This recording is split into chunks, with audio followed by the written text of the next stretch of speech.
Karl Vetter'ning farzand tarbiyasi. Karl Vetter, Germaniya. Tarjima qiluvchilar Abdurahim Davlat, Adil Abduqodir, Jur'at Davlat.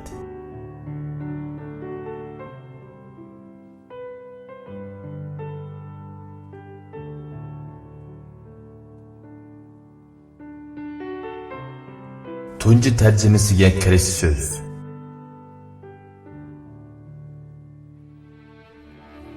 Germaniyalik Karl Vetterning bu kitobini o'qiganlar uningdagi nurg'un usul choralardan unumli foydalanib, ajoyib talantli bolalarni yetishtirgan. Bu talantli bolalar yashagan zamon va makon o'xshashmisimi, lekin hammasida ashundoq bir o'rtaqlik bor. Bu kitobdagi bolalar tarbiyasiga oid mazmunlarning ko'p qismi xalqimizga tunishliq. Lekin ba'zi ota-onalar bolalar tarbiyasi haqida astoydil o'ylanmaydi. Ular bolasiga shunchavala kuyimchan, bolasining qo'rsig'ini osh qo'ymaydi, uchisini yalang'och qo'ymaydi. Afsuski, bolaning mengisini, qalbini hamisha och qo'ydi. Bolalar bizning borliqimiz. Balalar bizning kelgusimiz. Balalar bizning xushalligimiz va umidimiz. Bu umid chirig'ini yondirish yanada biz ota-onalarga bog'liq. Hozirgi dunyoda nurg'un ota-onalar bu kitobdagi ilmiy savodlarni amaliyotdan o'tkazib, ko'p bahra olmoqda. Uningdagi mo'l tarbiyaviy ahamiyatga ega bayonlar ota-onalarni bolalar tarbiyasida ma'naviy kamolatga yetaklamoqda.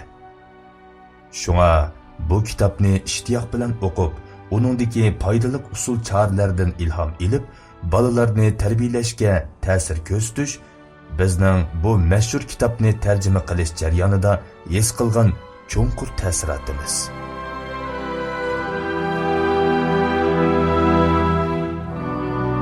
Nashriyatdan bu kitob bolalarning dastlabki tarbiyasining muhimligi to'g'risida mo'l mazmunli tajriba saboqlarni yakunlab, to'liq ta'sirli yozilgan.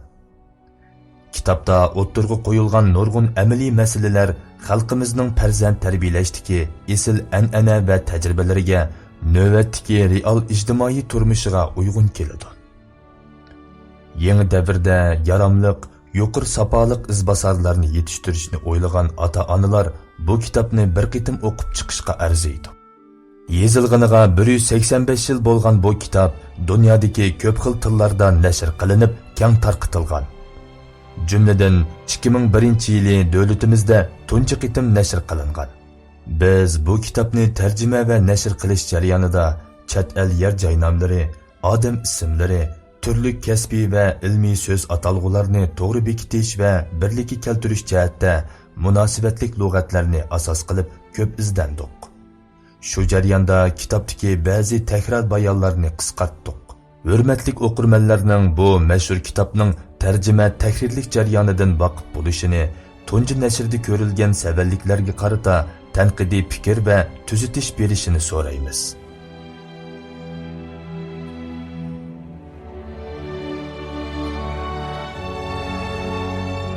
Harvard universitetida saqlangan nusxasi.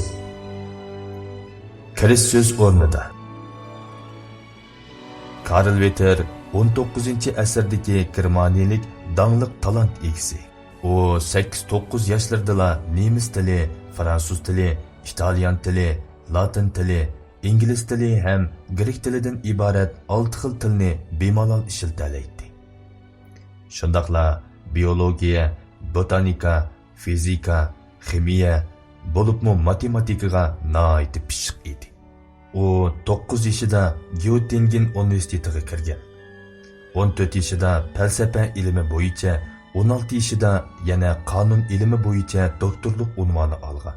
Ham Berlin universitetining qonun ilmi professorligiga tayinlangan. 23 yoshida Dante'ni xato tushunish degan kitobni yozib, Dante tadqiqotidagi nopuzli kishi bo'lgan. Uning iqtidorini baldur yo'qotgan xislatlik bolalarga o'xshashmaydigan yeri shuki, Karl Vetter Germaniyadagi tanglik universitetlarda bir umr o'qituvchilik qilgan. Taki 1883-yili olamdan o'tkicha olqishlangan. Karl Witterning kishini hayron qoldirgudek bundaq natijalarga erishishi uning tug'ma talantliq bo'lganligidan emas, balki butunlay ota-onasining tarbiyasining unumli bo'lganligidan. Chunki Witter tug'ilgandan keyin tug'ma devang deb qaralgan. Karlning dadisi uning 14 yoshgacha bo'lgan tarbiyasi haqida bir kitob yozgan. U dal qo'lingizdagi Karl Witterning farzand tarbiyasi degan kitobdir. Bu kitobda Karlning o'sib yetilish jarayoni, dadining o'g'lini tarbiyalash davomida his qilganlari va tarbiyalash usuli tafsili xotirlangan. Bu kitob 1818-yili yozilgan bo'lib, dastlabki tarbiya haqida dunyo bo'yicha eng baldurqi asardir. Lekin bu kitob yozilgandan keyin kishilarning diqqatini tortmagan, hatto nashr qilinmagan. Bugungacha uning nihoyatda oz bir qismila saqlanib qolgan. Bugungacha Harvard universiteti kutubxonasida saqlanib kelgan bu qismi Amerikada saqlanib qolgan birdan-bir e'tiborli nusxasi ekan. Shunga asli kitobni ko'rganlar hozirgacha nihoyatda oz. Peshqadam Karl Witterning ta'lim-tarbiya qarashi uningdan ilhomlangan bir qism ma'arif nazariyachilarining kitoblarida, masalan, oddiylik bilan talant, dastlabki tarbiya va talant qatorliq asarlarda onda-sonda uchraydi. Ammo dal mushu kitobdan ilingan ashu parcha-purat uzundilardan barliq kelgan ta'lim-tarbiya usuli Seydiz, Weiner, Ball va Wenfordga o'xshash yaqinqi davrda tarbiyalanib chiqqan dastlabki tarbiya orqali talantliq bo'lgan nurg'un ulgularning barliqqa kelishiga sabab bo'lgan.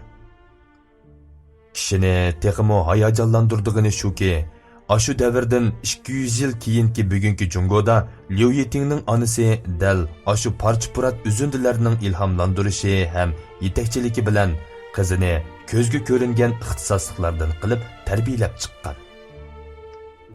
Shunga Harvard qizi Liu Yiting degan kitobda uning onasi hayajonlangan holda dastlabki tarbiyaning ashu tashabbuschilari ham amaliyotchilarga mangu rahmat aytaman.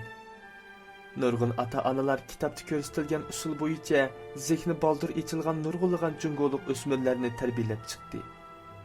Men Harvard universitetida saqlangan ashu kitob tarqatgan ta'lim-tarbiya ideyasining qizim Liu Yitingni eng oxiri Harvard universitetiga boshlaydiganligini asla o'ylab boqmagan ekanman, degan. Hozir biz bu kitobni tarjima qildik. Bu orqali o'z farzandini tarbiyalashga ko'ngil bo'ladigan ota-onalarning bu mashhur kitobni ko'rish orzusini qondirmoqchimiz. Asli kitob 1000 betdan ortiq bo'lib, uning ko'p qismini asosiy temaga munosibatsiz bo'lgan ma'arif nazariyalari egillagan va qurilmasi murakkab bo'lg'achqa ancha zarur bo'lmagan joylarni qisqartib yig'inchoqladik.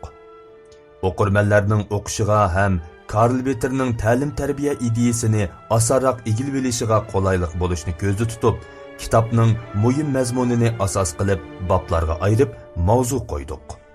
Ko'milib qolganiga uzoq bo'lgan dastlabki tarbiya haqidagi bu kitobning davlatimizdagi yosh ota-onalarga yordami tegib, bu orqali texmo ko'p munavvar talantlilar tarbiyalanib chiqsa, bizning orzuyimiz ishqa oshgan bo'ladi.